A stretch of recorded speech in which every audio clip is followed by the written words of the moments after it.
day of the conference on Settler-Colonialism in Palestine. I hope that you enjoyed the first session and your food too. We had Maqluba, Palestinian upside down. This is also very central and important in the Palestinian culture. We're starting the second session with two speakers. We have Mr. Muslim Imran and Mr. Hassan Najjar. Muslim Imran will be talking about two topics, followed by a presentation by Dr. Hassan Najjar. Muslim Imran is a Palestinian academic and activist based in Kuala Lumpur. He was born in Hebron, in the West Bank, where he lived until 2003 when he finished his high school. Soon after, he started his undergraduate studies in communication engineering, and he got a master's degree in political science from the International Islamic University in Malaysia. He's currently pursuing his PhD in international relations at the University of Malaya. Imran has published a book on the foreign policies of Egypt and Syria towards Palestine, and has appeared frequently in media to talk about the Palestinian issue. Is currently the director of Asia Middle East Center and the president of Palestinian American Cultural Organization. He will talk about Palestinian transnational advocacy networks, TANs, and perspective, the case of Global Coalition for Al-Quds and Palestine, GCQP, and soon after he finishes, he will also talk about tracing the development of the Palestinian political system in the 20th century. Without further ado, the floor is yours. Assalamu alaikum. Thank you very much, Mr. Chairman. Very good afternoon to you all, and I really hope that you still can spare some energy to pay attention after that heavy lunch. I would like to thank the Hashim Sani Center for offering this opportunity to discuss some ideas about Palestine. I have tried to put my thoughts into this paper to approach the growing Palestinian civil society networks, and I therefore work on this term, which is popular in Arabic, in the Arabic context, not so popular in the English world. This is the logo. I'll be highlighting a few aspects. Okay, in recent years, the Palestinian civil society groups and pro-Palestine NGOs have grown massively, especially in the last 3 decades. Transnational advocacy networks like the BDS, as well as the Global Coalition for Al-Quds and Palestine, have become important transnational actors that influence decision makers in Palestine and beyond. While these stands play active roles, the academic literature about them is still very limited. This paper will try to examine the case study that deals with the Global Coalition for Al-Quds and Palestine. Our investigation here will we'll touch on the emergence of the GCQP and its rise in the Palestinian solidarity movement, and we'll try to examine the roles played by the GCQP. I'm approaching the topic through a qualitative research method. The data collection included some interviews with the founders and leaders of GCQP, or I will call it the coalition from now on, as its members prefer to call it. And I'm using a thematic analysis as well as a content analysis to examine the data. The theory that I approach the topic with is that of the TANs. transnational advocacy networks, which started to get traction in the late 1990s after the seminal work of Margaret Kick and Catherine Sicking, who studied transnational advocacy networks in regional and international politics. These TANs are basically networks of activists distinguishable largely by the centrality of principled ideas or values in motivating their formation. And since ideas are the center of TANs, the whole paper and study is approached through a constructivist perspective. TANs are small interlinked organizations that allow NGOs to mobilize people and share resources at a minimal cost. So they are not NGOs per se, they are more of secretariats or networks in which NGOs operate. In the Malaysian context, there are many advocacy networks, local advocacy networks, like some of you know Save Al-Quds campaign, which started in 2014, or some other networks. These TANs are usually formed by active NGOs in either one of the following patterns: the entrepreneurial model of group formation through a charismatic leader who starts the NGO or the network, or they grow out of other groups, or they are created as franchises of other NGOs and social movements. So these TANs seek to influence in many of the same ways that other political groups or social movements do. They have ideas and they try to influence others to get these ideas implemented. They are less interested in self-interests, unlike the political outfits. They are more interested in getting their ideas and their principles implemented and spread. So they might not be as powerful in the literal realist meaning of the word, but they are powerful in other senses. Their power is through information, ideas, strategies, etc. They use persuasion and socialization in order to spread their ideas. Among the roles that TANs play in international affairs are advocacy and lobbying, public education and consciousness raising, agenda setting, monitoring, and other roles. How did the global coalition emerge? The idea came about in 2007 on the side of Quds International Institute's assembly in Istanbul, which was attended by about 7,000 representatives of hundreds of NGOs and political groups from across the Muslim world. The idea was mooted in that conference, and the convening parties agreed to establish a network that promotes the Palestinian issues. However, it took 4 years until this proposal was implemented, and on the sides of another international assembly in solidarity with Palestine in 2011, again in Istanbul, the convening parties agreed to start the network and assigned the Egyptian MP Saad al-Qahtani to lead this new secretariat. They used to call it the secretariat, and he was to be assisted by Jordanian MP Saud Abu Mahfouz.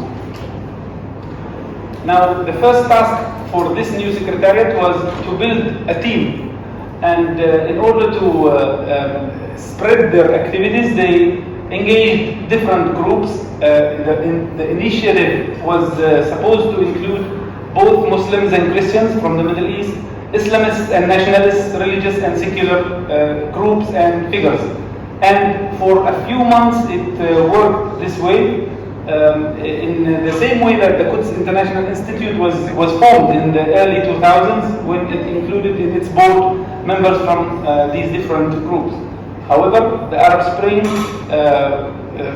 was of course helpful in a way for civil society, because it empowered the idea that civil societies can influence things, but it also backfired because it split the intelligentsia in the Middle East between Islamists and seculars, or Islamists and nationalists, and therefore eventually the coalition's dominant leadership was more towards the Islamic forces. The Secretariat started in 2011 in Syria, it moved later to Egypt in 2012, and eventually settled in Turkey, in Istanbul in 2013 until now. Two major conferences were held in 2012, one in Turkey and the other major one was in Egypt, from which other coalitions were established, and we will touch on them in a short while. By the end of 2013, the coalition organized its conference here in Malaysia in partnership with Malaysian NGOs. The main goals of the global coalition are, in the words of its founding Secretary General, public diplomacy.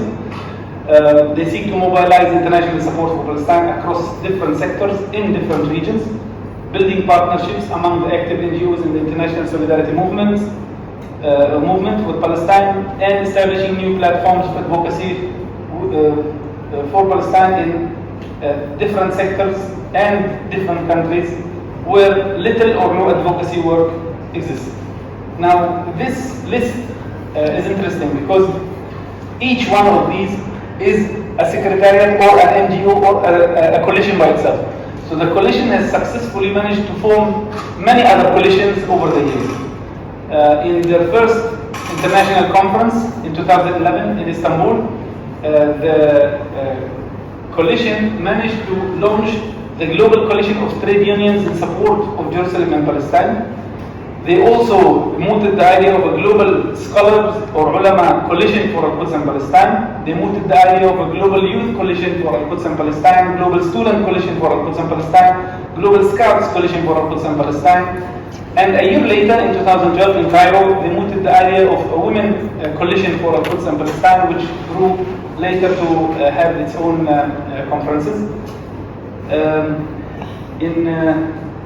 In 2014, on the sides of the Global Coalitions Conference, they had a parliamentary group meeting from which an international parliamentary group was established, later to be called the International League of Parliamentarians for Al-Quds, which now includes more than 1,000 members of parliament from across the globe, and it became an independent NGO by itself. Another outfit that was formed years later is the Anti-Zionism and Normalization Secretariat, which is quite active in the Middle East. These are some of the logos of the different coalitions that were initiated by the Global Coalition, and of course we see the similarity of the logo. The one on the right is the Women Coalition, on the left is the Youth Coalition, on top is the Unions Coalition, in the bottom is the Anti-Zionism Coalition. The growth continued also across regions. Now the first pattern was across sectors. They grew or they expanded across different sectors, because that's basically one of the main goals of the coalition. They wanted people in the unions, people in student associations, people in different professions to have their own Palestine Secretariat. But at the same time, the Global Coalition was also working on spreading regionally. So they started the Magharibi Coalition, which includes countries from the Arab West, Morocco, Algeria, Libya, Tunisia, and other countries. They started in 2012 the Asia Pacific Community Conference for Palestine, which was hoped to become a regional platform by itself in Jakarta. They organized recently in 2016 the West Africa Coalition in Nouakchott, Mauritania, and very recently the East African Coalition in Kenya in 2021. In different regions, they also organized and initiated regional sectorial coalitions. So Women's Coalition had its own regional coalitions in different regions like Southeast Asia, North Africa, and others. And they, of course, promoted the idea of local coalitions and the focus networks in different countries. Moving on, the coalition also took or made a good use of its resources and its network, and established other outfits which are not necessarily Palestine focused, but help in promoting the Palestinian issue as well. Among these initiatives was the Kuala Lumpur Forum for Civilization and Thought, which started in Kuala Lumpur in 2014, and it eventually grew in 2019 to become the KL Summit. The Pioneers Institution started first in Yemen and later moved to Turkey, which tries to recruit activists for the Palestinian issue from different countries in Asia and Africa. The Jerusalem Studies institutions that were formed by the Global Coalition in Yemen, Algeria, and Indonesia. The Afro-Asian Council, which started in Istanbul in 2017, and its focus is economic development.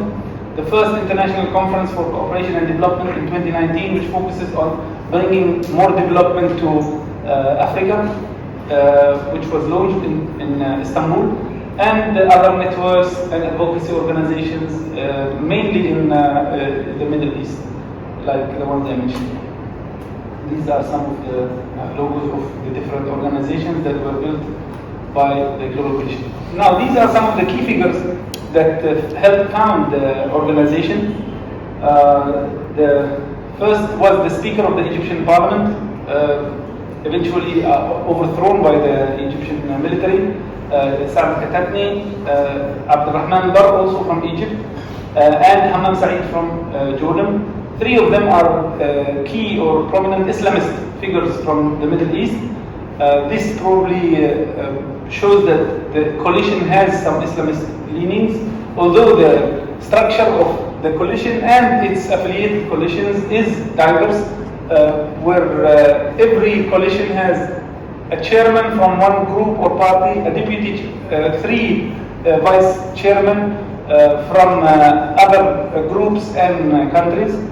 None of these are Palestinians. Of course, the structure the coalition operates is that the Secretary General is usually a Palestinian, but the chairman, the vice chairman, the senior figures are from other countries because they are promoting the idea of solidarity.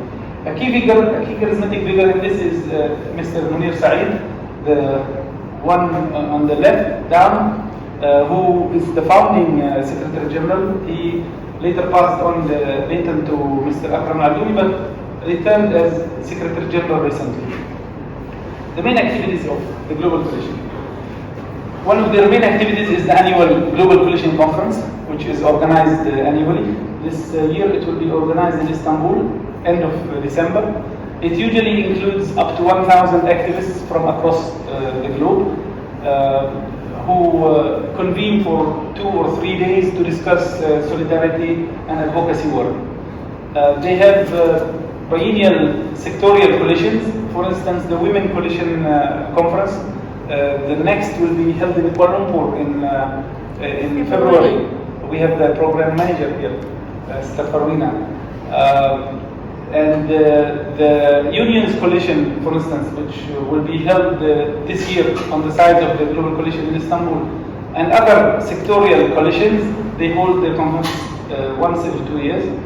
International tours, the leadership of the coalition visits at least 20 countries per year, where they meet with the decision makers, NGOs, and other groups. They have traveled as far as Senegal, Mauritania in the west, and as far as Jakarta, Kuala Lumpur in the east.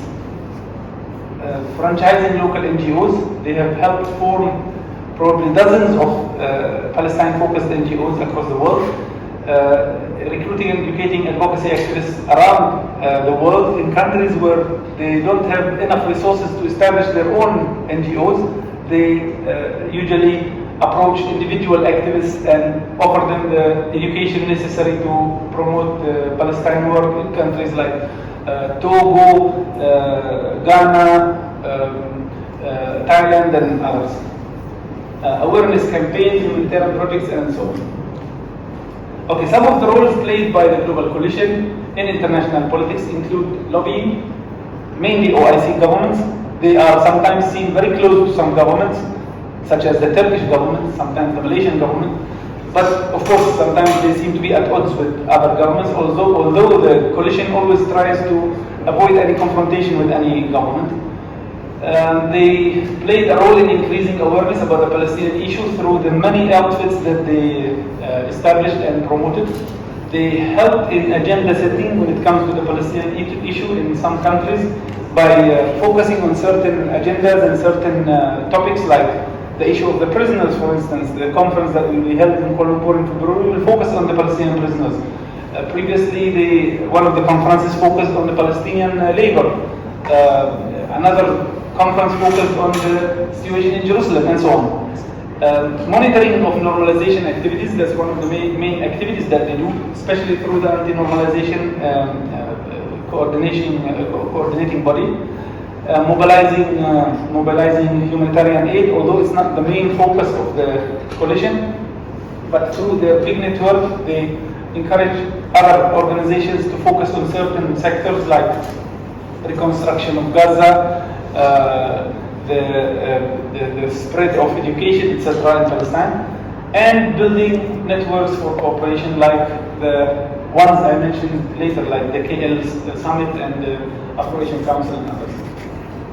Now, challenges. I'm about to conclude. Challenges facing the global coalition include these 3 points. Inclusivity. One of the biggest problems, I believe, of the coalition is that it's mostly Muslim, mostly Arabic speaking, and mostly Islamic or /Islamist participants, although sometimes it attracts diverse audience, but the dominant stream is this. Second is independence. It's seen as sometimes co-opted by some governments, but when you talk to the leaders of this coalition, they feel that their relations with these governments is actually a leverage that helps them in connections and helps them get some resources to advocate the Palestinian issue. So even if they are co-opted, they are happy about it. Third point is performance. The rapid expansion of the coalition and its affiliates comes sometimes at the expense of depth and sustainability. While some of the outfits become very active and solid, like for instance the International League for Parliamentarians, which is now one of the major, probably the only major group on parliamentary advocacy for Palestine. Others sometimes die very young. Prospects of the conference, of the coalition in future times is mixed. There are new opportunities in Asia and Africa beyond the Middle East. The Middle East now is going through turmoil, and even the coalition founders and organizers don't feel that there are many opportunities. Also, although there are still some. For instance, now in Algeria, which is under the current administration, seems to be interested in organizing different activities for Palestine. In Malaysia, they were very hopeful with the stability that is foreseen in the upcoming years, and in other countries. Among the prospects is the changes that might happen in Turkey, and that will certainly influence the coalition if any changes happen in the next upcoming elections. The current administration in Turkey seems to be very friendly to the coalition, so they will be heavily affected if anything happens to the current administration. Sorry for taking a long time, but I hope I tried to wrap up this case study as an interesting advocacy network that is usually ignored, I don't know why, by academics. Thank you.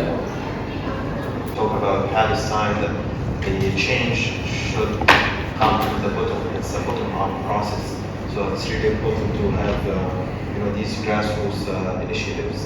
Now, before we proceed to the second presentation, I'll open the floor to questions and answers.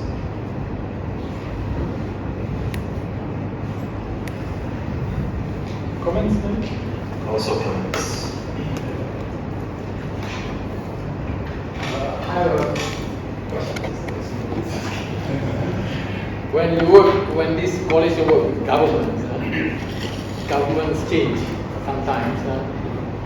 It's been the same in Malaysia now. We have a previous government, and then you change to another one. And so if you are very close with one government, and then there's a change, there will probably be some complexity there. In case of multinational, they get contracts rescinded, ended because of the change of government, accusation of corruption, etc., etc.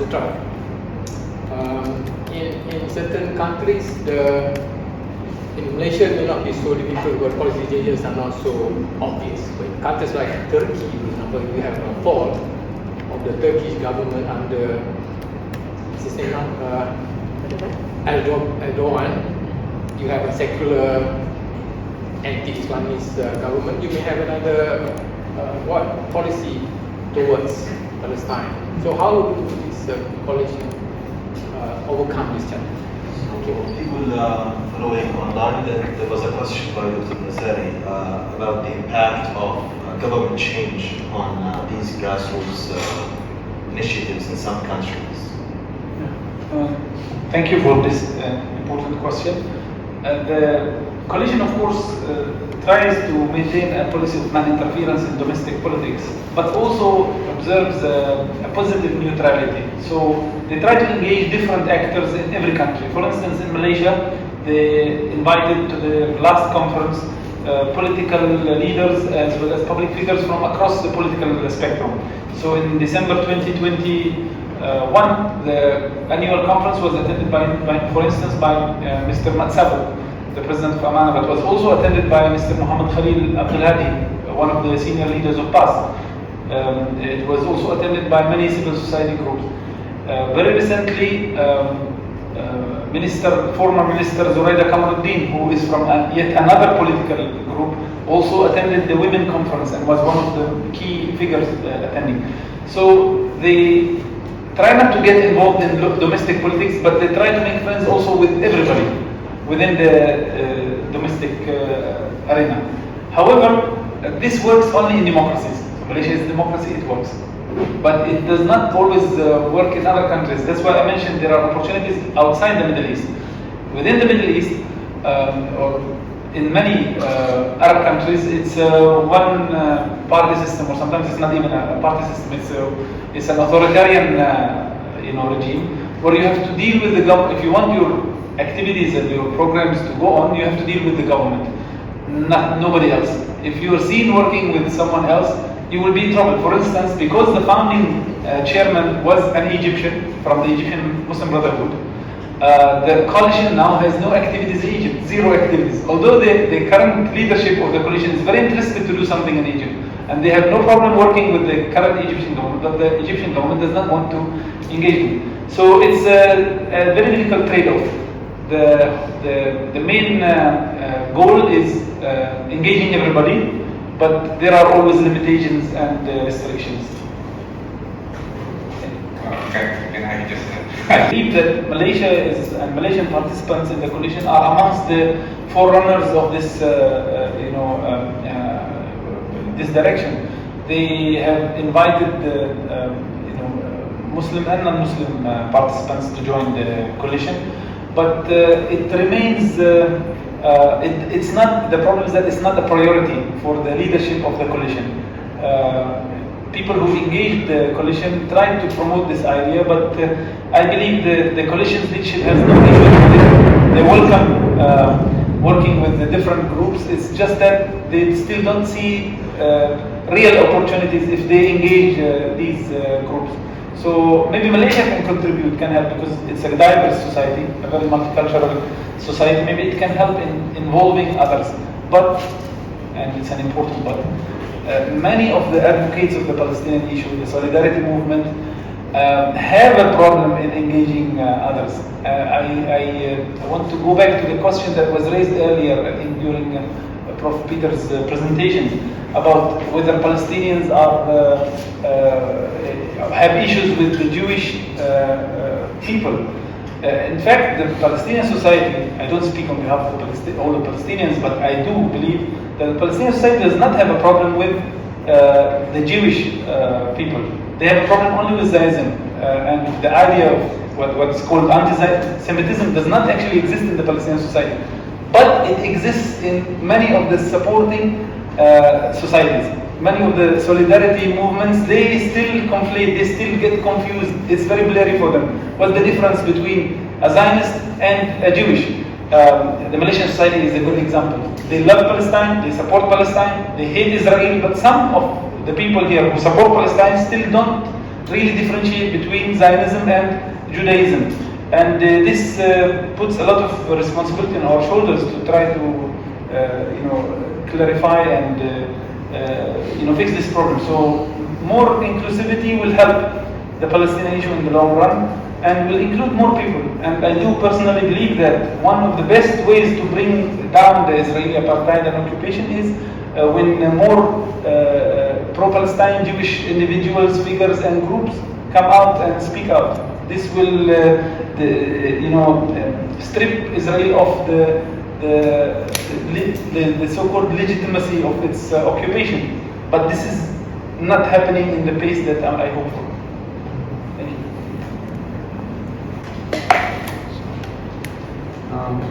Thank you, Doctor. My question is that all these offers from these global coalitions, do you see any positive impact on the Palestinian issue? And do you see any hope in some, for example, influence in some governments to change their foreign policy towards the Palestinian issue and Israel also? Because from my own perspective is that there's a lot of advocacy, there's a lot of work there, but for example in our country, people are still pro-Palestinian issue, but the regimes are going closer to the Israeli man, and they are almost condemning any activities supporting Israel. In Algeria, you can't go outside and even support Palestine. Although the regime openly speaks, oh, we are pro-Palestine, but if you go out and you will find 30,000 policemen and army surrounding the area. They don't allow any protest or something to support. Can you repeat the question? Yeah, wasn't it clear? No. For the audience at home. Pertaining to I would say the success of the coalition in influencing governments, is it that successful or not? I think one of the biggest challenges in my research was gauging and measuring the influence of this coalition and other advocacy groups on governments, because at the end of the day, lobbying is very vague. Agenda setting is very general. Did they succeed or not? That maybe requires a separate research. But of course there are a lot of intangible impacts that this coalition has had on different governments. I will talk about countries which has zero Palestine advocacy platforms. For instance, sub-Saharan African countries. In many of these countries, there is a general sympathy for Palestine, but there are no NGOs working on the Palestinian issue, no think tanks working on this issue, universities, in some countries it's hard to even get a university.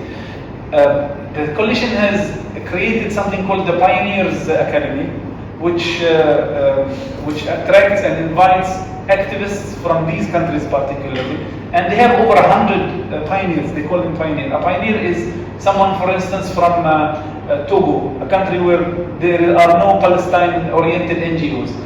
They invite members to come to this academy to get 1 month, 2 months training on the Palestinian issue. They try to equip them with all the basic 101 details about the Palestinian issue. Once these people go back to their countries, they try to provide them financial assistance if they can, to give some commitment from their time. And these people are usually elites in their own countries. So they go back to their, for instance, political party, company, university, etc., and they start something for Palestine. And I personally have seen this succeed in so many countries. In a country like Malaysia, it's difficult, of course, to gauge, because Malaysia is oversaturated with Palestine advocacy work. There are not only, and I think, but Malaysia's problem is not having enough groups. The problem is that many of the groups do the same thing. Yeah. So maybe they need to complement each other's work, and the influence of the global coalition in countries like Malaysia is also can also be seen. For instance, the government here hosted the International Parliamentary Conference in 2020, one of the biggest events for MPs, was hosted by the government and supported by the government. In the KL Summit, the government here also hosted. The Palestinian issue was one of the cornerstones of the discussions and the secretariats, but unfortunately the sudden change in government put everything on hold. Hopefully it will be resumed in the future. So there is influence, but how to gauge it, how to measure it. Thank you. Okay, thank you very much. Thank you very much for the organizer for organizing this event, as well as I would like to thank Yusuf for leading this session. So let me proceed to the topic, which is about water resources use restrictions in the Palestinian coastal region of Gaza. As an introduction, we can see that water resources are essential for efficient, sustainable life that we lost in Gaza. In Palestine, we can say that we have three main water resources demonstrated by the Jordan River Basin, which is a share between us and Jordan, and the coastal aquifer, which is the groundwater with Israeli upstream and Gaza downstream, and the mountain aquifer, which starts in the height of the West Bank and flows to the Jordan Valley. So in 1965-67, the story began. Israel occupied the West Bank and Gaza Strip and issued the military order number 158.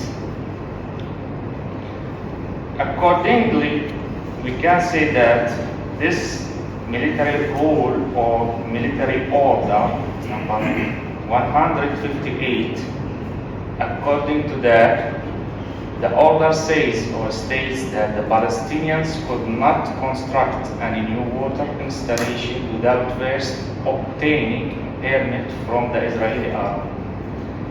Based on that, we can say that the extraction of water from any resource or the development of any water infrastructure would require permits from Israel, which are nearly impossible to obtain, and this leads to contention on the distribution of the water shares. After that, after the coming of the Palestinian Authority, Oslo Agreement came. And according to that, the development of the Palestinian water resources is become bonded by Article number 40 of the 1995 Israeli-Palestinian Agreement. The article is standing on three assumptions. The first one is that the Palestinian domestic water needs in the West Bank are at about 70 to 80 million cubic meter per year, in addition to the existing uses at the time of signing the agreement, which about 120 million cubic meter per year. So in total, about 200 million cubic meter per year should be supplied to the Palestinians from these water resources. The second provision, so any water development must be managed through a coordinated Palestinian-Israeli process and mechanism. While according to the topics of the common interest, for the permanent status negotiation for any development or any strategic installation or construction of water projects should be negotiated and agreed on during the permanent status of negotiation with the Israelis. Based on the agreement as well, Israel has to supply the Palestinians by about 25 million cubic meter of water per year from the eastern basin of the mountain aquifer, which is located in the West Bank. But Before the years of 2000, the permanent status negotiation was seized many times by the Israeli Authority, despite the claim to separate or the stop of this negotiation, distrust about the delineation of the Palestinian authorities. So after the 2000 or after the Intifada, Israel refused to proceed to the negotiation on water issues as a result of the second Intifada, despite the claim to separate the water issues from these actions. In 2004, this important date, Israel came up with an idea of building a desalination facility to supply water and to stop the Palestinians' claim of their share of the aquifer water resources, which is situated in the Palestinian territory, but of which about 75 is pumped to Israel. However, the Palestinians rejected the idea. So let us just try to outline the shares and the distributions of the water resources according to Oslo Agreement and according to the current situation. Based on Oslo Agreement, Israel has the right to pump about 500 million cubic meters per year from the shared basins, while the Palestinians has the right to pump about 120 million cubic meters per year, which is about, for the Israelis, has the right to pump about 3 times the shares of the Palestinians. This is according to the agreement also. While the current situation that Israel is supplied by about 664 million cubic meters per year, while the Palestinians has the right to reach about 110 or 15 million cubic meters per year, which means that the Israelis uses more than 6 times the shares of the Palestinians. So if we want to highlight the water status, we can say that more than 36 water wells were dug for water supply to Jewish settlements in the West Bank between the 1967 and the 1989, with a rate of about 2 wells they are digging every year. More than 40% of the Palestinian water resources are extracted and overpumped for the Israeli water use. And Israel imposes water fees on the Palestinians that are 3 times higher than the normal water fees paid by the Israeli city. Regarding the World Health Organization standards, we can say that the share of the Palestinians from water is less than about 73 liters per capita per day, while the Israelis receive more than 300 liters per capita per day.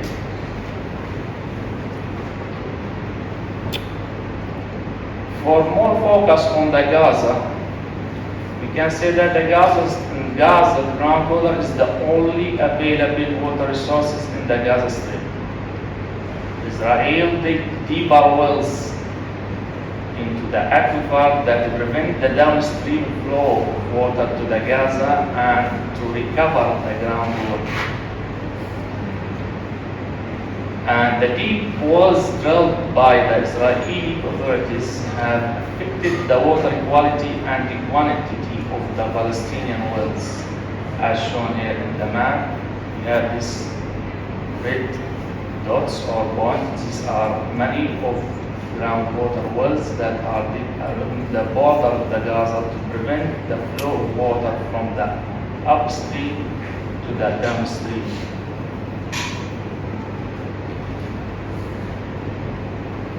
Moreover, the Israelis try to establish artificial barriers along the border of the Gaza Strip for the purposes of security, and they did a wall around the border with a length of about 65 kilometers with a deep of 20 meters underground. And this as well prevents the flow of water from the upstream side to the downstream side. And if you want to talk about the numerical simulation for the water that flows, we expect that we have zero flows from the upstream side, and we depend on rainfall just for estimating the quantity of discharge for the groundwater that we have in Gaza.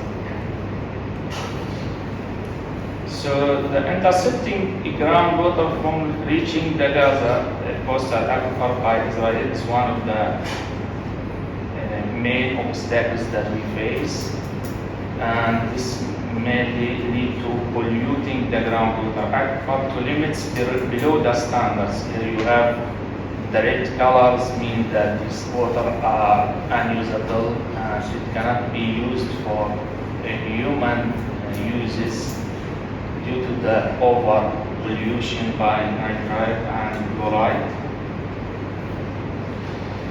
For the maritime resources, as we know, the legal fishing zone for the Gaza Strip, according to Oslo Accord, it's about 20 nautical miles offshore. However, due to the political situation and the preventions, the actual effective zone of fishing is limited to less than 6 nautical miles. And the changing of the fishing zone forms severe threats to the sustainability of fisheries initiatives of maritime growth, as well as impact the protein food security in the Gaza. This map shows the offshore distance that is adopted by Oslo Agreement, as well as the effective zone that the fisherman goes through offshore the Gaza Sea. So in summary, we can say that colonial measures imposed by Israel on the original land fauna retrieve their rights to sustainable life and access to water, as well as the unfair distribution of water resources, and leaving the development of the water sector to the permanent stage of the negotiations affect the sustainability of natural resources in Palestine. And in final, as a number, we can say that the colonial settlers uses the water resources of Palestinians at a ratio of 6 for Israelis to 1 ship for the Palestinians. Times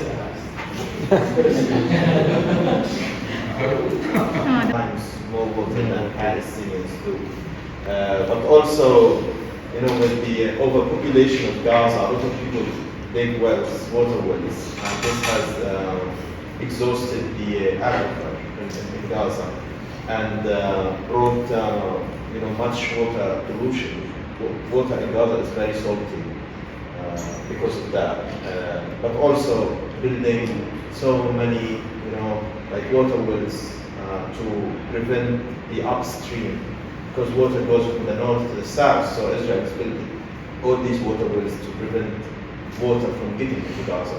And when they have enough water during the rain season, what they do, they store them in the aquifer, but when they have extra water, they open these dams and they flood Gaza, unfortunately.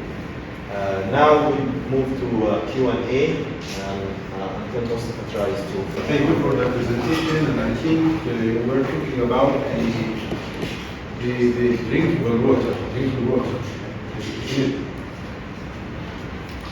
The presentation was about the drinking water.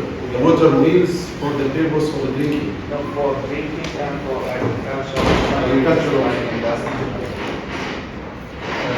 because I think the consumption is more than the figures being shown. As there are more than 200 settlements based in West Bank, and some of the biggest settlements just for like what we call agricultural societies, so they are consuming a huge capacity of water, and also they have some settlements for the purpose of production like manufacturing, so they are consuming a lot. They have also more than 800,000 settlers as like residential, so they are consuming. So hopefully there is like some classification for each category, how big the capacity, the consumption they are consuming, and they are of course stealing from our land. Yes. First of all, we are talking about the share of every single person that according to the agreement and according to the current situation in Palestine. For the maps that we showed, the red one is the quality of the groundwater due to the preventing of the upstream flow to the downstream side of Gaza and making recovery and recharge, natural recharge for the groundwater. And due to this, we have low quantity of water, while the minerals and other natural salts that are available in the aquifer is at the same, as well as we have seawater intrusion to overcome the deficit of the fresh water that comes from the upstream. This is mainly for the Gaza. And for these numbers that we are talking about, these numbers that is depending on the per capita per day for every single citizen in Israel or in Palestine. Okay, the second question about the impact of the pollution of the sea, the nitrate. In 2013, I was working to Common Service Council in Northern Gaza, so it is of course like unupdated. I mean information, so they close up many water wheels like Murad water wheels. I mean close to the coastal, around maybe 1.5 kilometers. So maybe now there is more closes, you know. So is there any statistics illustrating the number of water wheels closed because of the nitrate and other? Actually, for the numbers of the wells that we don't know wells and how many groundwater wells that have been closed, but for the modeling that we are currently updating, we have about 2 kilometers inland of the seawater intrusion. And so we are trying to find alternative options for supplying water far away or beyond the using of the groundwater by pumping from the groundwater wells, like establishing of large scale seawater desalination facilities that will be funded by the World Bank. And this large scale one will provide the Palestinians in the Gaza Strip by about 100 million cubic meters per year. But now we are in the short-term state because Israel prevents from the materials and other stuff to enter to Gaza. And some of the short-term or low-stage desalination plants have been closed after the war last year, or about the last war was lasting for about 1 month, and due to the law of continuous maintenance, the membranes that start inside the desalination plant have been corrupted, and so we have difficulties in materials that can be used for desalination. Yes, so overall both sides, I mean both sides of the country, Palestine, they are suffering but in different shapes. Yes. Thank you. Have experience of Gaza. Alhamdulillah. Before withdrawing from Gaza, the Israeli withdrawing from Gaza in 2005, there were a lot of settlements in Gaza, right? One of things we should remember that these settlements used to be built on the drinkable water of Gaza, and they used to steal the water from these wells. So the settlers used to build their settlements on the best land of Gaza. The best land has wells and sweet water or drinkable water. Yes, from Mawasi, from these areas. Then they used to pump the water from these settlements then to their lands, and then bottle this and sell as mud water and some Israeli brand. The same thing is happening in the West Bank. They put the settlements on the sources, the natural sources of the Palestinian people, and they are very greedy. They are not full of confiscation of the land. They confiscate also the water, and sometimes they consume a lot and double and triple times of their needs, of their merchandise, and they sell and keep in other reserves in other places. So this is just to understand the Israeli mentality as a colonialism in Palestine. Thank you.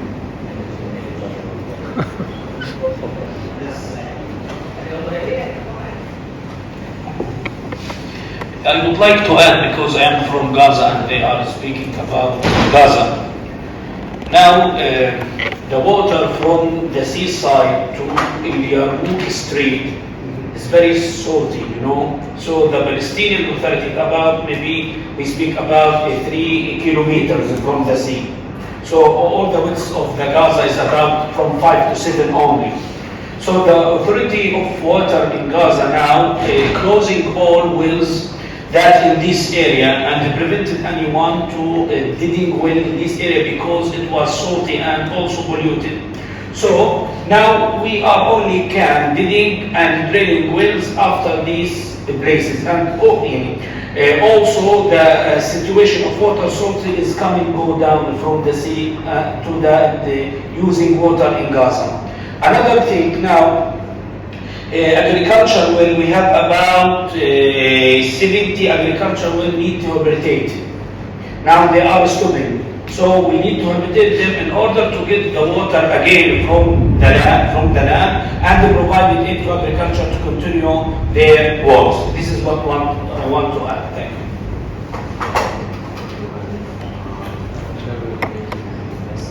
Okay, so we have I think a short video.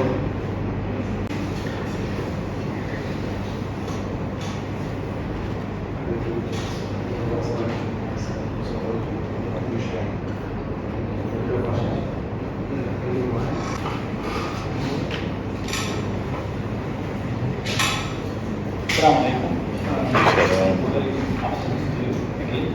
I hope my face does not bore you.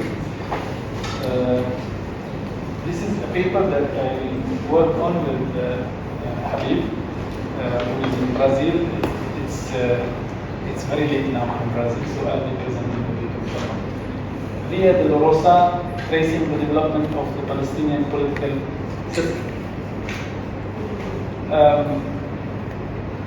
This is a study of history. Basically, I'll be trying to apply a political science model on 1 century of Palestinian attempts to form their own political space or political system. Before delving into the core topic, let's have a quick flashback at the history of Palestine. Before the start of modern-day Palestine, or what we usually call Mandate Palestine. Prof. Peter in the morning highlighted how the plots and conspiracies, brought about the political realities in the Middle East in the early 20th century. My focus is more on the Palestinian political system rather than the Palestinian-Israeli conflict. Of Of course, during the Ottoman Empire, Palestine was part of a huge empire. So the political entity that we know today as Palestine was not shaped in the same way it is now. The 27,000 kilometers square was only a small part of a huge empire run by the Ottomans from Istanbul. But there was a central area in Palestine, which is Jerusalem, around which the identity of most Palestinians revolved. Jerusalem was represented in the Ottoman parliament, Maglothan, where they had 2 MPs in the 19th century. Of course, when the Ottoman Empire collapsed in the First World War and the British occupied Palestine in October 1917, a new political entity was created called Mandate Palestine. It was a part of a larger entity called Transjordan. And eventually this political entity was occupied by the Zionist militias and later turned into the State of Israel. We will go through the Palestinian attempts to form the political system from the day the British set foot in Palestine. The significance of this study is that there are some studies about the Palestinian political interactions and political system, but there is more attention paid to recent or contemporary times, the post-Oslo Palestinian Authority.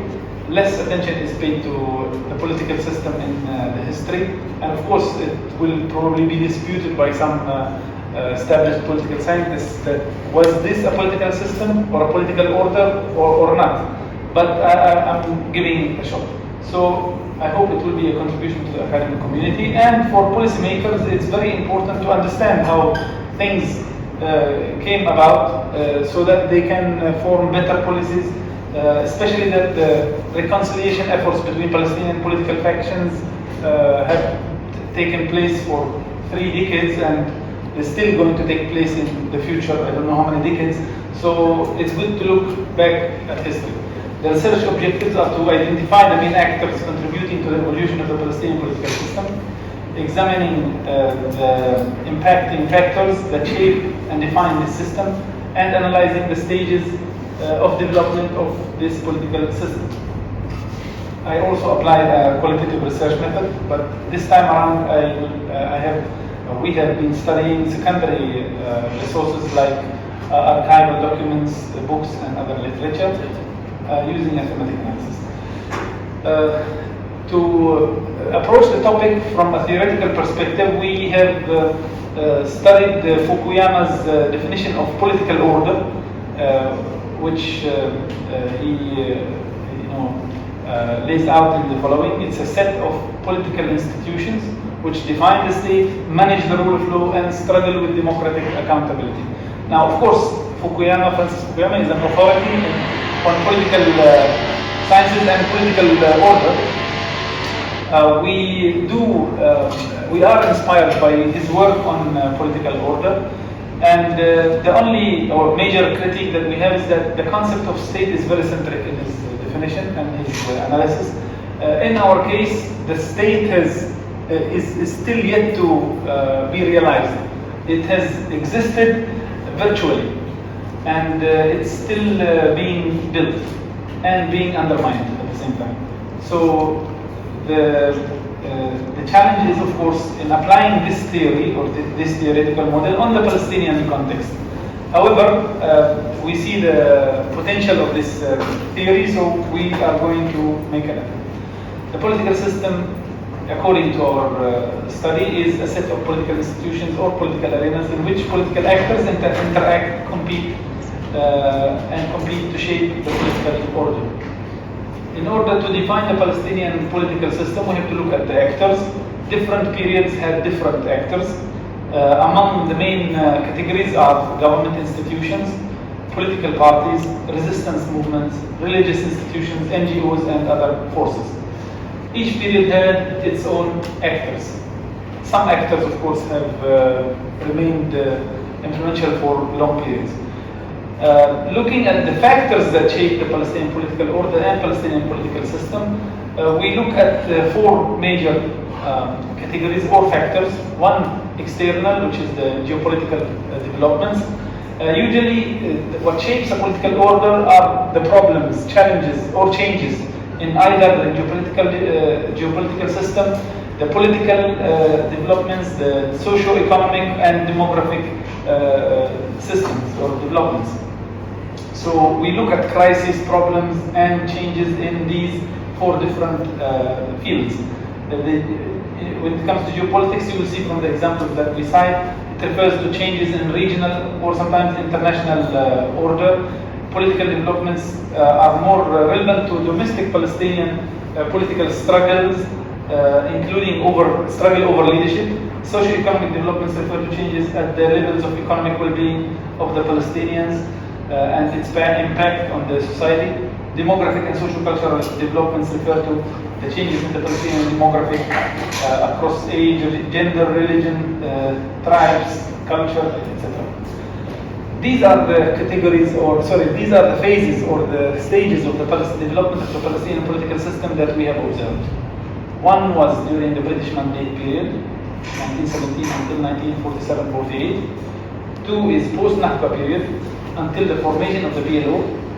3, the PLO period, 1964 until the peace process. And of course, the threshold, the end of a period or the start of a period is very contested. It's not clear-cut. So the end of the PLO period, in our observation, can be definitely concluded in the formation of the PA, the Palestinian Authority, in 1993 after the Oslo Accords. So 1964 until 1993, 1994. The PA period, the Palestinian Authority period, in 1993 until now, which we also divide into 2 phases. And we foresee a potential for a new political order that is currently in the making in the post-President Abbas period. The first phase was during the British Mandate of Palestine. The main actors were the Mandate government, the Palestinian parties, High Arab Committee, and resistance movements. Let's look at the actors in more details. The main external actor, of course, was the British Mandate government, which excluded the Palestinians, although it at times offered the Palestinian political forces superficial representation, something that they ultimately rejected and ended up being excluded from the political system that the British tried to erect in Palestine. Other Palestinian actors, domestic actors, included political religious groups or religio-political groups like the Supreme Muslim Council, which was chaired by the Grand Mufti of Jerusalem, Haj Amin al-Husseini, who is seen by many as basically the leader of the Palestinians during that period. He was leading a religious institution. The High Arab Committee, which later evolved into the High Arab Commission, Lajna al-Arabiyya al-Ulya, which became the Hay'a al-Arabiyya al-Ulya, that was formed by Haj Amin al-Husseini alongside several Muslim and Christian figures of the period. Different resistance groups that were active, especially in the rural Palestinian areas, at one point of time led by Sheikh Aziz Qassam, who came from Syrian origin, and later by Farhan Sa'di and others. Other religious groups which were active in the pre-Nakba period, like the Muslim Brotherhood, the Muslim Youth Organization, and some Christian societies, which were established after the start of the Muslim Youth Association. In addition to these important actors, there were different political parties. The Palestinians in that early stage, in the post-World War I stage, were actually very politicized. They organized politically, but the political parties were not that influential within the political system because the society has just transitioned from the Ottoman period to a more modern nation-state period. There were groups or political parties like the Muslim Christian Association, the Independents, and we see the name of Musa Kazem al-Husseini, who was a very senior Palestinian political figure who negotiated in 1919 the Palestinian rights in the post-World War International Conference. Independence Party of Palestine, حزب الاستقلال, حزب الدفاع الوطني, حزب العربي الفلسطيني, and so many other parties, up to 10 political parties. However, the actors on the top tables were more influential than these actors. Now, what were the determining factors in this period? Geopolitically, the end of the First World War was very detrimental to the future of the Palestinian political system. One of the results of this war was the collapse of the Ottoman Empire, the zone where the Palestinians lived for 500 years. The Balfour Declaration, which was issued only 2 days after the British invasion of Palestine, and promised a homeland in Palestine for the Jewish people of Europe, mainly, or initially. The Arab nationalism, which was very active in that period. In the previous presentation, Professor highlighted Sharif Hussein's dealings with McMahon and others. This was the second wave of Arab nationalism, and it was very influential, but it failed, of course.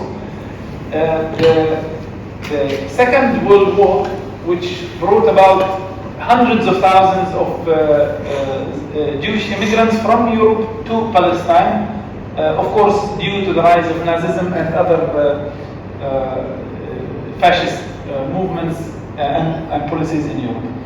All these geopolitical developments impacted the Palestinian political life. The domestic political developments and challenges included the struggle against the Balfour Declaration. The Palestinians, for the first time, organized themselves politically after the collapse of the Ottoman Empire in 1920, in the 1920 protests, which were repressed by the British administration.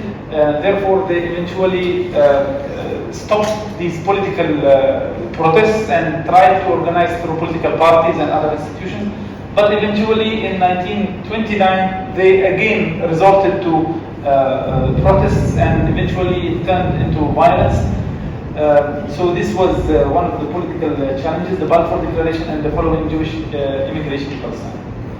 On the socio-economic level, there was a real dichotomy during this period between the urban and rural Palestinian regions, and this was translated in the way the Palestinians organized politically during this period. Urban elites formed many political parties, like the ones we highlighted here.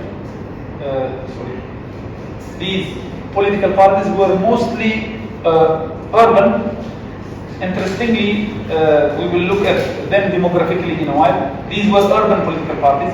In the rural areas, Palestinians organized militarily, and there were many resistance groups that were fighting the British occupation through more violent means.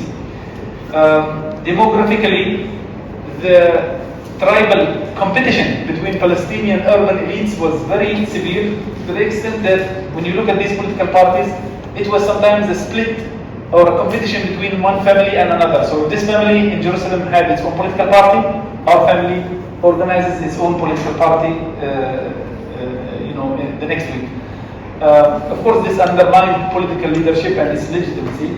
The emergence and consolidation of Palestinian national identity took place to some extent during this period. I mentioned earlier that the Palestinian national identity was revolving around Jerusalem in the Ottoman time, but after the formation of Mandate Palestine, or the political entity that we now call Palestine and is ruled by Israel, the identity started to emerge very clearly during this period.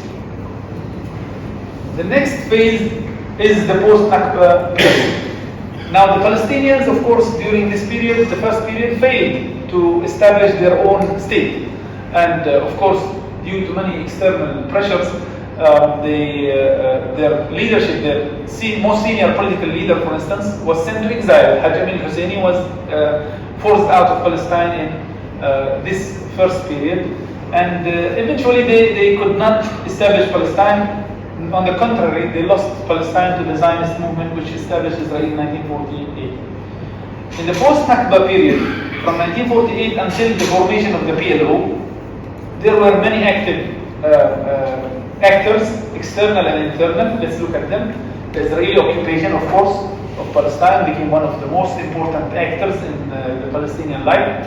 The Jordanian administration of the West Bank, which annexed the West Bank in 1949, became a very active shaper of Palestinian political life. The Egyptian administration of Gaza, which also controlled Gaza in 1948 and continued to do so until 1967, except for the temporary period when Israel invaded Gaza in 1956. And finally, the fourth important external actor was the Arab League, which was established in 1945 and which became the grantor of legitimacy to Palestinian leadership or Arab political elite in general.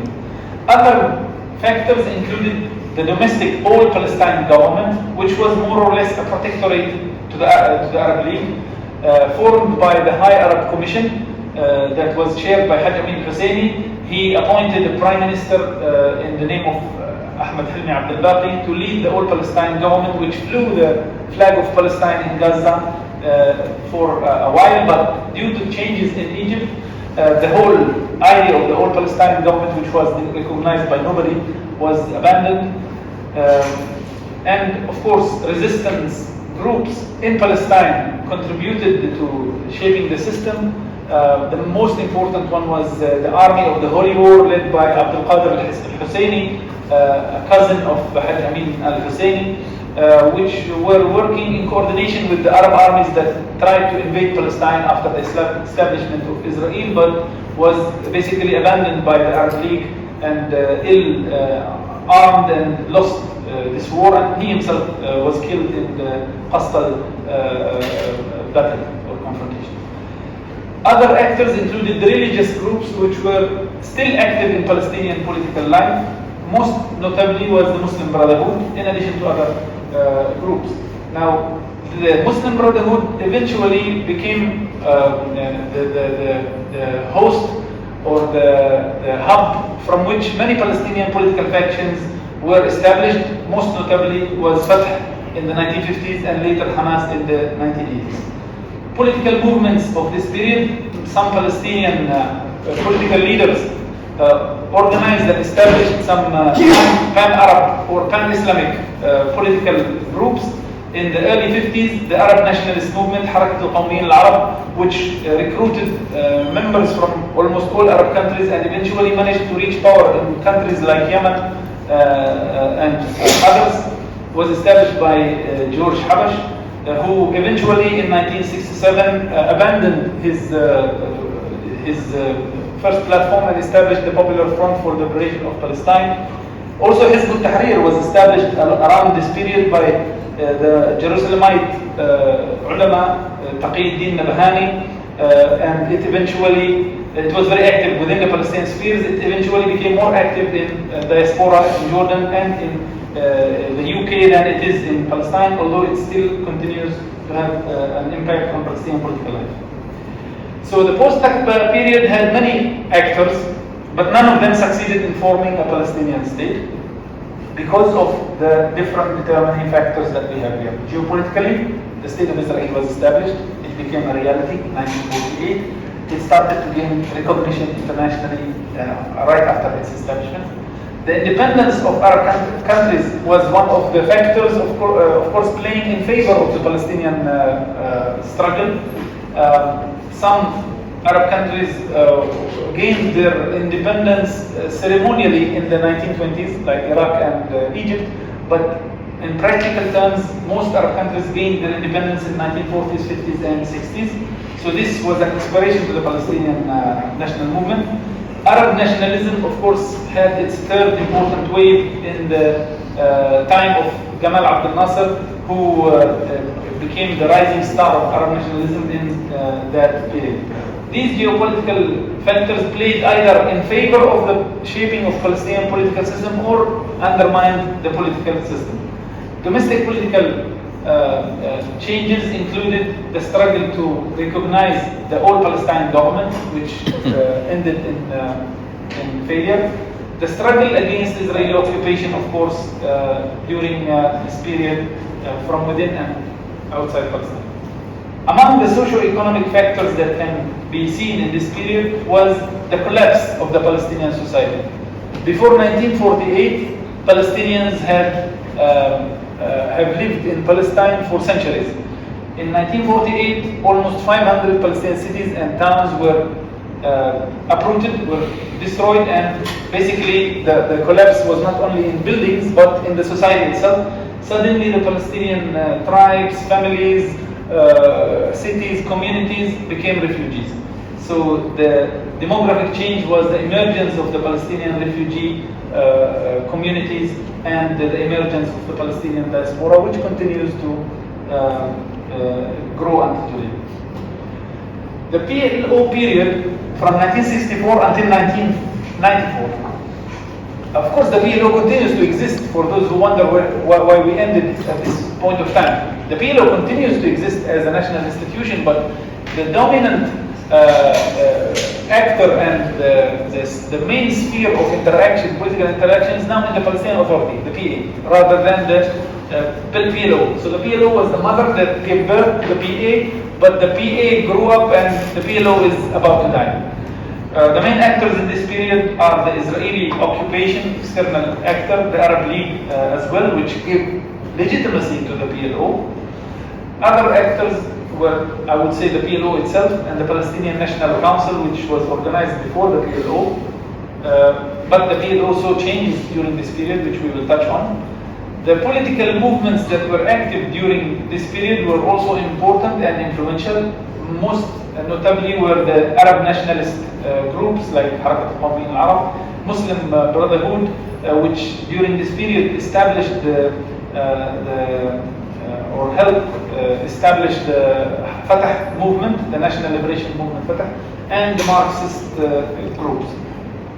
Resistance factions that started to emerge during this period, including, and which in the beginning were outside the folds of the PLO, included Fatah in 1959, Popular Front for the Liberation of Palestine in 1967, Democratic Front, which is a splinter group from the Popular Front, 1968, Popular Front General Command, which is also another splinter group from the Popular Front, 1968, the Palestine Islamic Jihad in 1981 onwards, and the Islamic Resistance Movements, Hamas, in 1987. So all these actors were playing in an open field.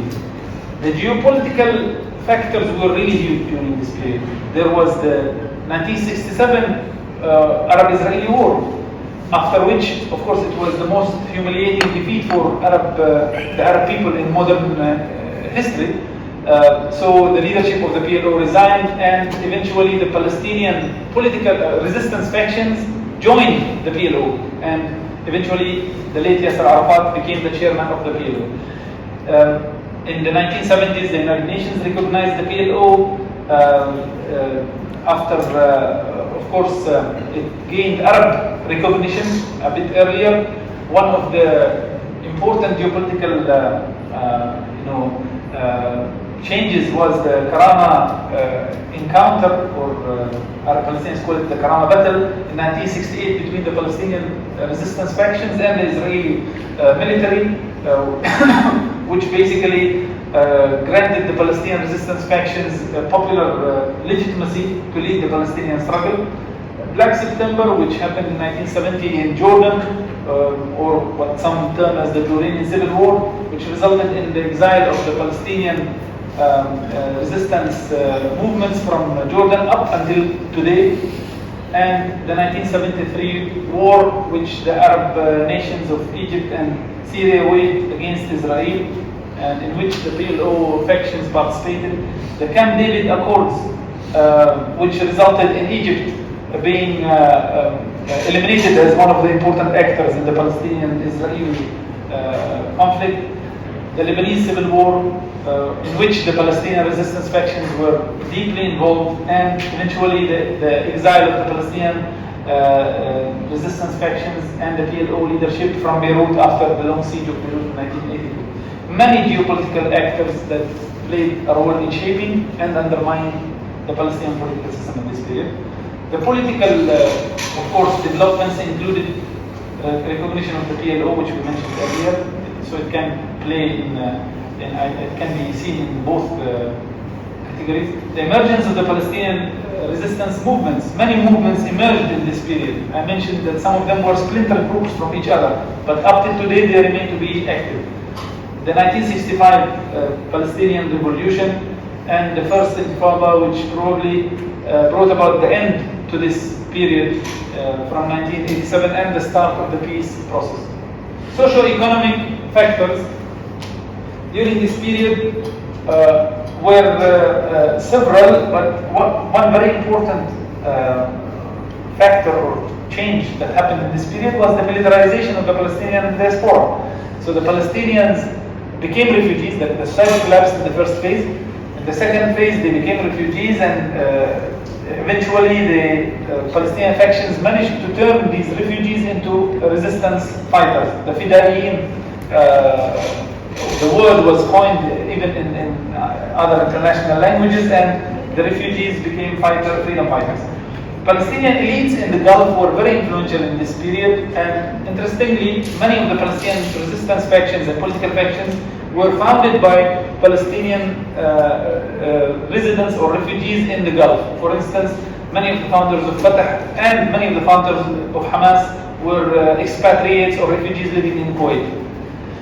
The demographic changes included, of course, ideological conflicts between the different Palestinian factions. Some Palestinians joined Arab nationalist movements, some Palestinians joined Islamist movements, and some of them opted to operate individually.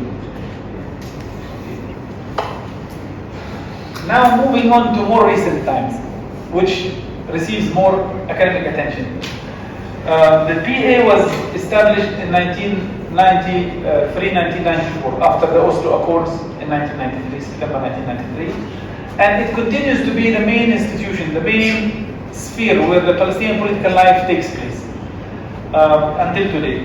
We categorized it into two periods. The first was dominated by Fatah from 1994 until 2007. The second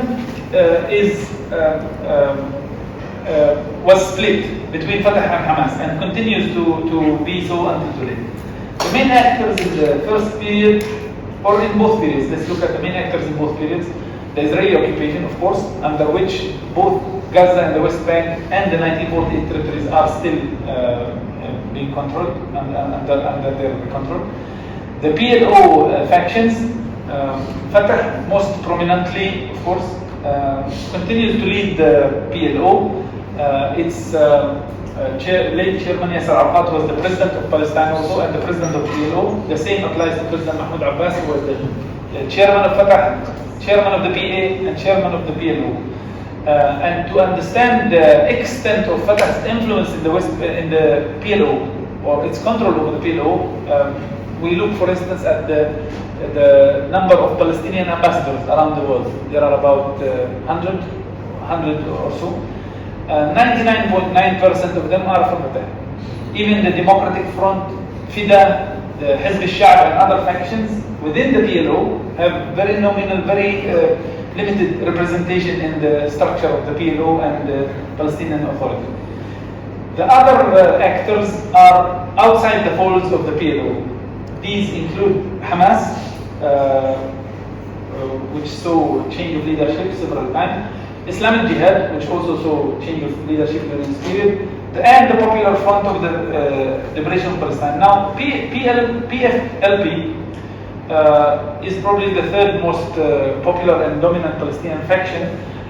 It is a part of the PLO, but of recent years, especially in the second phase that we outlined, they became critical of the PLO. Eventually, as we speak, they are inside and outside of the PLO. They are members of the PLO, but they are not sitting on the central committees of the PLO. They are not consulted by, and sometimes their funds and other privileges are being withdrawn by President Abbas. There are new political forces which emerged in the second phase of this period, such as the National Initiative led by Mustafa al-Barghouti and earlier Haidar al-Shafi, the Third Way, Salam Fayyad Ashrawi and others. And there are many unions and youth groups that are now very active. During the last parliamentary elections which were cancelled in 2021, there were 46 or 47 parliamentary lists. Many were new forces that did not have the chance to organize politically. So back to the first phase of the Palestinian Authority period, these different actors, of course, were influenced these factors. The main geopolitical change was the end of the Cold War, the collapse of the Soviet Union, and the Gulf War, which eventually pushed the Palestinian political leadership to go for the peace process and the establishment of the Palestinian state in the West Bank and Gaza.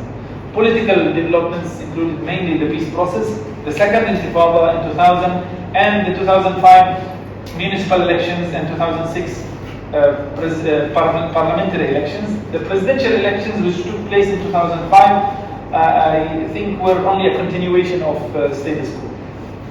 So it was not a change like the 2006 elections.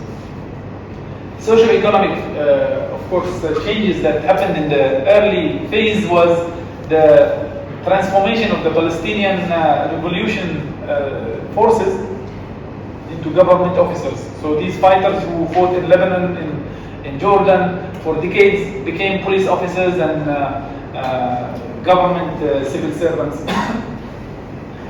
Eventually, there were also changes in the demographic context in Palestine, mainly with rural elites coming to positions of power, especially in the West Bank. In the second phase, the same actors were influenced by geopolitical changes. The Gaza wars, for instance, from 2008 until 2021 have basically given Hamas the legitimacy to rise as one of the contenders for power, Palestinian leadership, especially after their success to remain in power in Gaza after 2008 war, whose public goal by the Israeli government was to overthrow Hamas, but it failed. The Arab Spring was an important, impactful geopolitical change as it inspired the Palestinian society to organize politically, so new civil society groups and forces came to exist.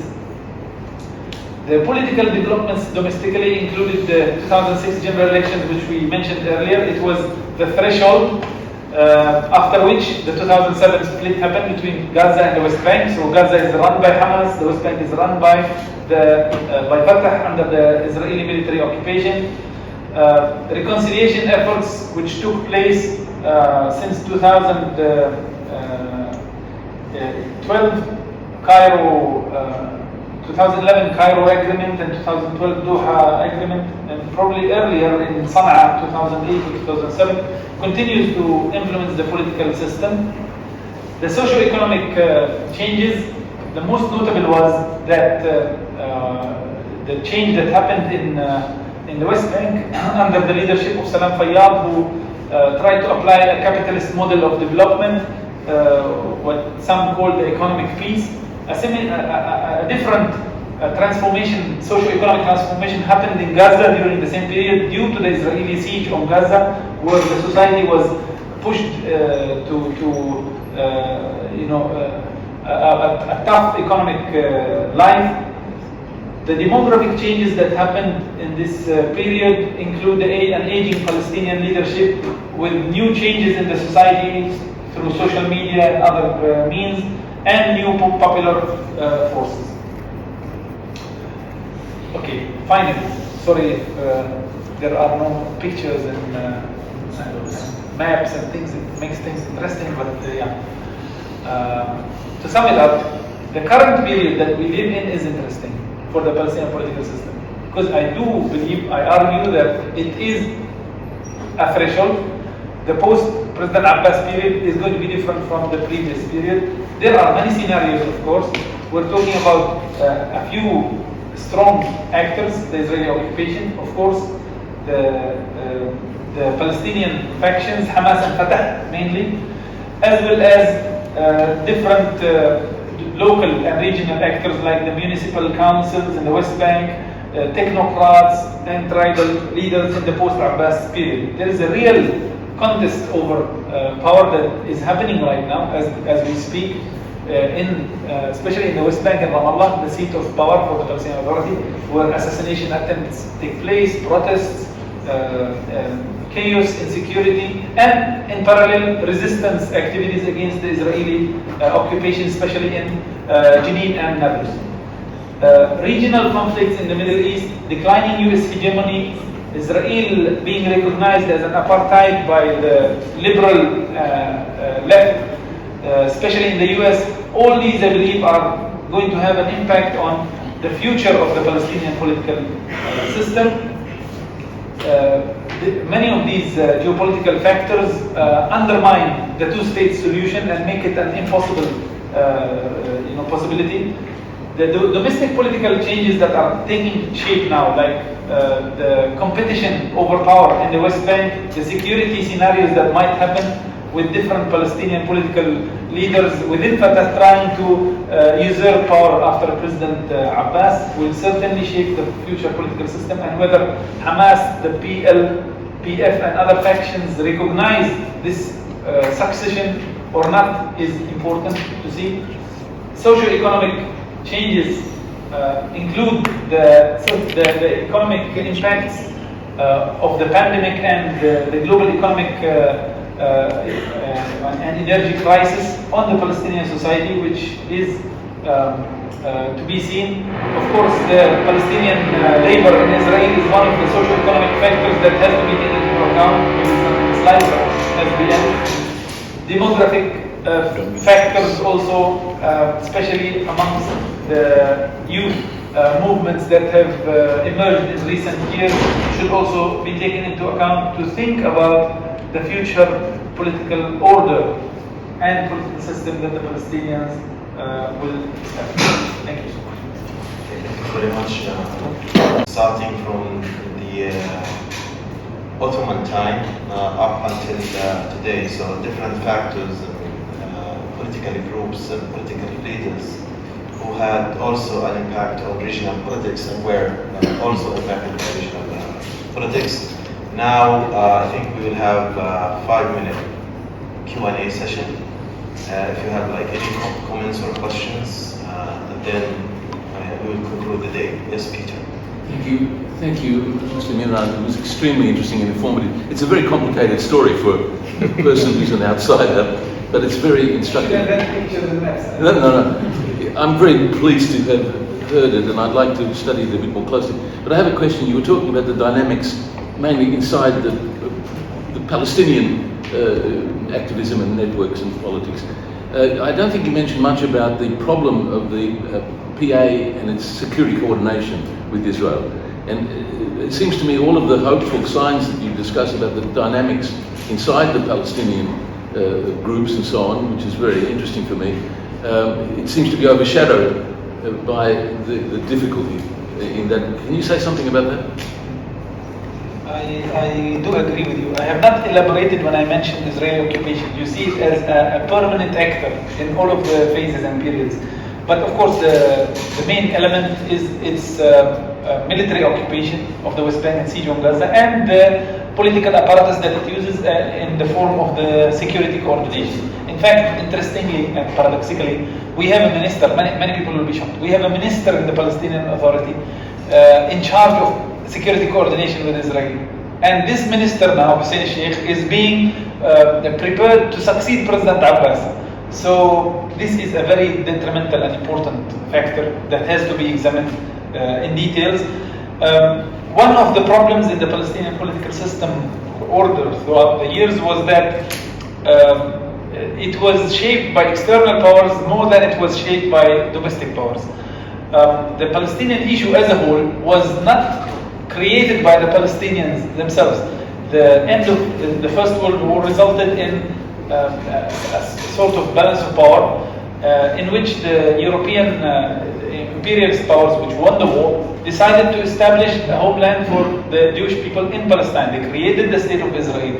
They facilitated the creation of the State of Israel. And the two major superpowers of the time, in 1948, were the earliest countries to recognize the new State of Israel, the Soviet Union and the United States. Therefore, of course, external powers and the global balance of power always overshadows domestic developments in Palestine. But in this paper, in this study, I tried to give light or more light to what is happening domestically in the Palestinian front. Maybe I have to change the title to make it more reflective of this. Yes, external forces and powers are very influential in Palestine, but domestic actors exist, and domestic factors also exist and do shape our system. Now, how the Palestinians interact with the security coordination with Israel is a very important element that I think I have to shed more light when I write the paper on this. Is the paper available? It's in the making. We finalize. I just want to. So I will not ask that question because it's already asked, but. I don't know if you agree with me that part of the solution to the issue of Palestine is that those domestic big players should come together, unity, so they can stand for against the Israelis. But do you see that possible when someone is resisting and the other one is coordinating?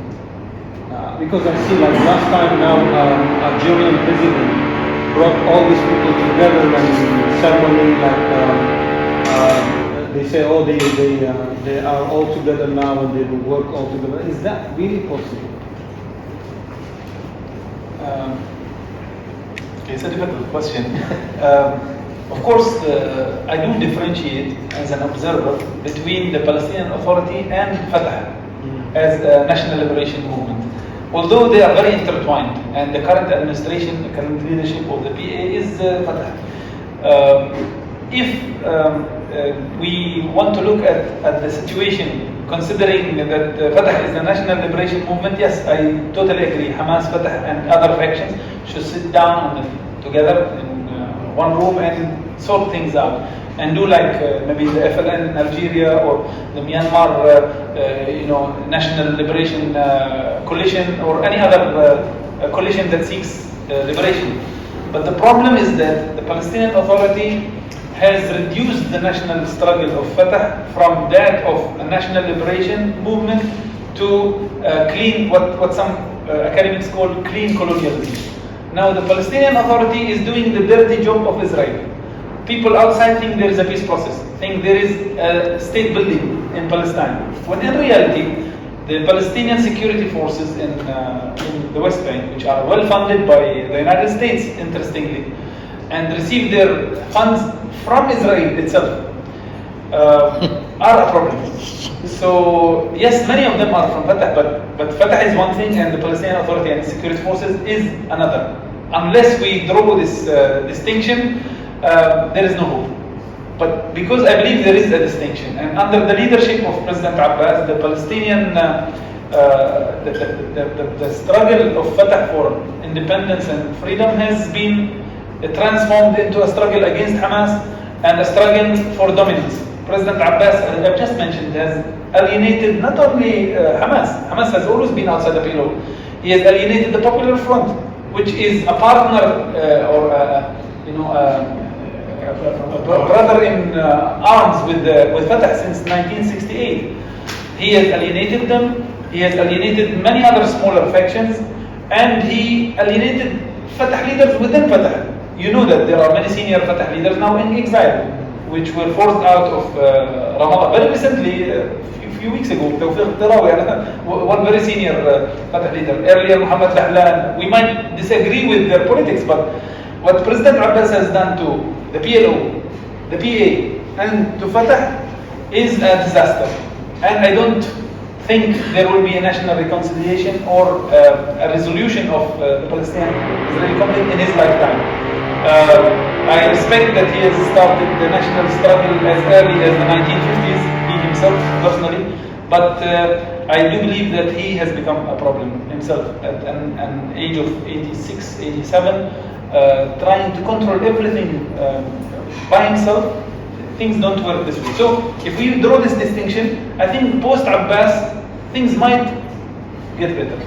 Maybe Fatah leadership will reorganize. They will. Fatah is a very vibrant political movement. It is still one of the largest, probably the largest Palestinian political faction. It will regroup, it will reorganize, and they have to make a decision. They want to continue with the Palestinian Authority, clean colonialism, or they want to work with other factions to establish a real independent Palestinian state. The Palestinian Authority was, I presented, was an attempt at organizing politically, to have a political system. But at the same time, if you look at it from outside, and if you look at what many observers have said, it is more or less helping Israel continue to control us, somehow like what the apartheid South African regime used to do in the 70s and 80s, the Bantustans. They created small regimes within South Africa to isolate their enemies and to continue to dominate. This is happening now in Palestine. That's why my question is that, is he really the problem or the PA itself? Because maybe the system is, because whoever comes there, even Hamas, I think if Hamas took be in charge of PA, they will do the same. But Hamas took charge of, I don't want to defend it, but Hamas took charge of the PA in Gaza. They couldn't. And it didn't succeed economically, they didn't establish a state. Yeah, because the PA itself is a problem. But Gaza is now a resistance hub against Israeli domination. I'm from the West Bank. In the West Bank, you cannot resist Israel without facing, without being undermined by the Palestinian Authority itself. So President Abbas could have done what President Arafat did. President Arafat tried it politically, tried the peace process, it didn't work. Eventually, since the year 2000, he decided to resist Israel. And of course, he had to pay a heavy price. He lost his life. President Abbas does not want that. He doesn't want to end like Arafat ended. We Palestinians expect a better leadership that can actually lead us to national liberation. If you want an easy, comfortable life, you can have it, but not as the president of the Palestinian people. Maybe I sound very critical, but I think if we are objective, we have to be critical, otherwise there is no way out. We are hoping that the state will be better. All those people interested in the Palestinian case, whether activists or academics, they should know the historical timeline, let's say, about Palestinian struggles after Nakba in 1948. So in this I have two questions. One of them is, how can refugees take a real place, Palestinian refugees, in the political system, like a real one? Because you can see that refugees are excluded and kind of overlooked when it comes to the Palestinian political system. Not mentioning what happened, as you mentioned, in the last century in the foundation of BFLP and other opposition parties. But nowadays we can see Palestinian refugees are totally out of the sight when it comes to Palestinian political system. My second question is, how can Palestinian youth as well take a place in the next, let's say, future or vision of Palestinian political system, especially that we have noticed in this recent 10 years, last decade, that Palestinian youth are trying to do their best, whether it comes to social, academic, or any kind of activism and resistance against Israel without taking a place in any political party. And we know that Lion Dance, Arim al-Usud, as they state, they're not related to any political party, whether we're sure or not of this statement, but many operations that take place in West Bank and in 1948 lands is not related to, none of the political parties actually can claim they did it. So how do you see the youth are taking place in the next future? And do you believe it's really able to be, I lost the words in English, do you see it's happening that the youth would really have a role to do in the Palestinian political system in the next, let's say, 10 years? Thank you. I'm no Nostradamus, so I can't predict things, but I can try to give it a shot. For refugees, yes, the Oslo Accords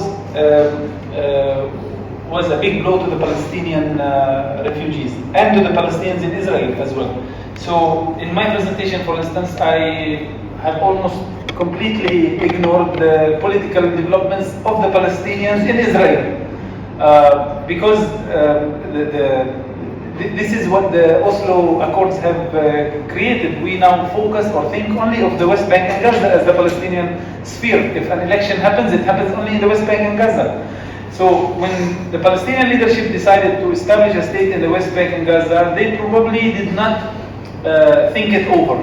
They thought that that will be a step forward to establish a Palestinian state, and eventually when there is a better historical moment, we can make a comeback and Palestinian refugees can return. But what happened is that the Palestinian refugees were completely abandoned by the PLO. That's why in my paper I have ended the PLO political order in 1993-1994, because I think since 1993-1994 PLO is just a small archive, a small library. It has no impact on Palestinian political life, unfortunately. Of course, it's a rubber stamp. It will be recalled only when there is a transition in power or there is something big and they want this rubber stamp.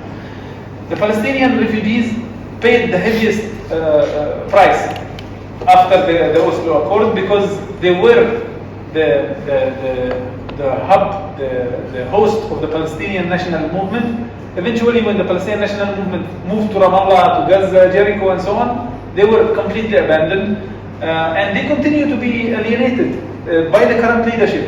I think maybe if there is a real change in leadership, if there is a real shift in power within the Palestinian domestic political system, these refugees might have an impact, an influence, but I'm not very optimistic. I think they have been marginalized and they will continue to be marginalized unless they do something to play a role.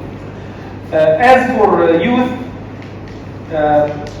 if you look at the PLO, if you look at the Central Committee of the PLO, the youngest in the Central Committee, I guess, is above 60. Most of them are in their 60s, 70s, and 80s, some in the 80s. And they don't leave office, like the chairman of the Palestinian National Council, the chairman of the PLO, they don't leave office. So youth have to do something to get into this structure. This applies to many other factions. Okay, I don't want to name, but some of the Palestinian factions that I mentioned, their Secretary General has been in charge since 1968 until today. You can count how many years is that, and they're called democratic. So we have to do some, critique, of course, if we want to change. Some of the factions have a space for youth, but I believe this is a real problem within the Palestinian political system. No, youth are marginalized in Palestinian political or national movements, and I don't see them playing an active role unless they organize politically differently. Like you mentioned the example of Lions Den, a new political force, a resistance force in Nablus, but you see most of the actors are trying to exterminate it, eliminate it. Israel is trying that, Palestinian security agencies are trying to do that. So for the Palestinian youth and the Palestinian refugees, it's not a very promising, rosy future, unfortunately. Thank you. Yes. Our topic is politics. I want to ask about the political party, the Palestinian political party in Israel itself, the Ram Party. Yeah, the Ram, which was the subject of this morning's presentation by Ali. We are talking about, describing to the world that Israel is an apartheid government does not give rights to Palestinians. Suddenly you have the party participating in the democratic process in Israel. So, do you think that their decision to participate actually will undermine the argument that Israel is an apartheid society? It can probably help them to achieve certain things for themselves over there in Israel. But for us, trying to talk about describing Israel as an apartheid country, suppressing Palestinian rights, it creates problems. So how do we explain it? It's difficult, of course, to justify their policies. The Palestinians in Israel were banned from public life until 1966, when the Israeli administration decided to lift military rule and or martial law, they were allowed into public life. And at first they organized through the Communist Party of Israel. They started to think of their own national aspirations. And to Israeli decision makers in the 70s, it made sense, because Israel in the 70s has established itself, got recognition, and controlled larger portions after the 1967 war. So it made sense to them to have a beautiful facade. They claim to be a democracy. They should have this small minority of 15 to 20% represented in their parliament. So the Palestinian elites in 1948 lands had a dilemma. Should we join parliament or not? Some of them decided to join, some of them refused to join. For instance, the Islamic movement, Muslim Brotherhood in Israel, was a very interesting case, because some of them, the majority, decided to join, which is now led by Ra'am, the Islamic, they call themselves the Islamic movement, the Southern Harak Islamiyya, the Southern wing. They joined politics. And many others refused to join. The Islamic movement in the north, like Raed Salah's group, refused to join the parliament. Eventually, so the Palestinians are split until today within Israel. Half of them vote, half of them don't vote. And those who vote and participate are Islamists, seculars, communists, nationalists, etc. In recent years, the Palestinian political factions within Israel realized that if they work together, they will have a say in the political system, because the Israeli Zionist movement is divided. If the Zionist leadership is united, they would have no impact, no influence, like what happened in the 70s and 80s and 90s. The Israeli administrations who allowed Arabs to participate in politics, I think, did not foresee this. Did not foresee a hung parliament where nobody can decide who forms the government unless they seek help from the Arab minority. So when the Zionist leaders are divided, these Arab communities have impact and influence. Again, the Palestinians who participate in elections were divided. Should we only join parliament or join government as well? It's the same short-sighted thinking that the Palestinian Authority has. If we go for more negotiations, we will get, for instance, VIP cards, we will get better roads, we will get more electric supply. So these are small tactical, demands and achievements. And they ignore that in the long run, you are undermining the whole national struggle. I believe the Palestinians in Israel who participated in the Israeli government are under huge pressure, of course, from their own constituency, which really needs, they are second-class or third-class citizens within Israel. They need a better basic amenities, electricity, water. They want the Israeli administration to stop removing their own Bedouin, tents, stealing their land. So they chose to join the government. But did they achieve that? I think they are getting tactical gains. They're getting some privilege. But they are, in the long run, they are undermining the whole struggle of the Palestinians in Israel. Now, an extremist prime minister like Netanyahu can claim that, you see, Arabs are in parliament, we are a democracy. But I won't be very critical of them. I don't equate them with those who feel very comfortable a few thousand kilometers away with very good economy and very good international relations and go normalize with Israel.